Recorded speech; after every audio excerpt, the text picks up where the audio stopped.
Labdien! Pie jums viesojas jauns raidījums Eko ziņas. 61% pazīstamāko firmu lūpu krāsas satur svinu. Patērētāju tiesību aizsardzības centrs uzskata, ka veikalos esošās krāsas var iegādāties un lietot droši.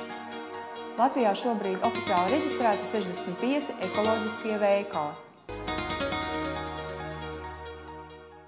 61% pazīstamāko firmu lūpu krāsas satur svinu.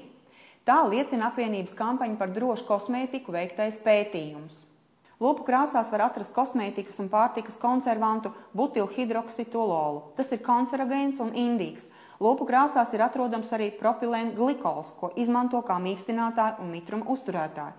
Tas ir naftas produkts, kas kavē šūnu attīstību, var radīt aknu un nieru bojājumus, padara lūpas sausas un sasprēgājušas.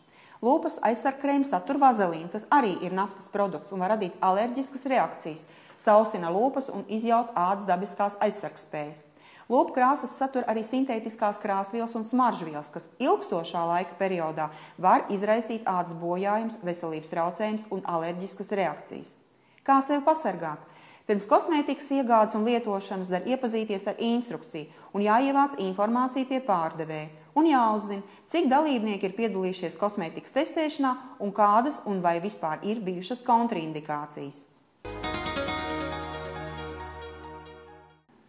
Lai gan apgleznošanas krāsas ir viena no tipiskākajām ķīmiskajām precēm ar specifisku smaku, patērētāju tiesību aizsardzības centrs nav reģistrējis nevienu sūdzību par ķīmisko krāsu nelabvēlīgu ietekmi uz veselību un nav arī iekļāvis tās to preču grupā, kuru atbilstību un nekaitību cilvēku veselībai centrs pārbaudītu uz pašu iniciatīvas.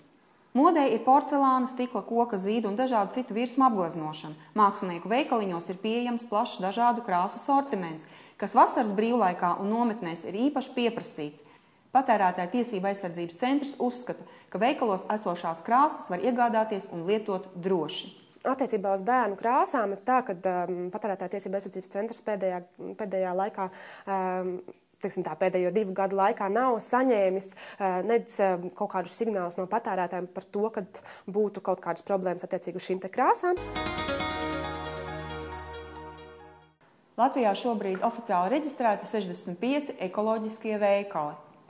Rīgā ir atvērti 34 veikali. Pa vienam veikalam darbojas Valmierā, Ogrē, Dobelē, Ventspilī, Kuldīgā, pa 2 Liepājā un Jelgavā. Atvērti un aktīvi darbojas 21 ekoloģiskais internetu veikals.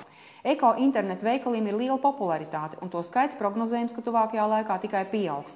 Tas saistīts arī ar salīdzinoši nelielām investīcijām, kas jāiegulda sākotnē, lai uzsāktu savu personisko biznesu.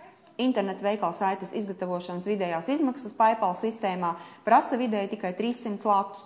Savukārt pieprasījums pēc ekoloģiski tīras produkcijas pēdējo 5 gadu laikā pieaudzis vairāk nekā 10 reizes. Paldies, ka bijāt kopā ar Eko ziņām. Arī turpmāk mēs jūs informēsim par jums būtiskām lietām. Domājiet zaļi, esiet veseli un patīkami jums vakaru. Visu labu, uz redzēšanos!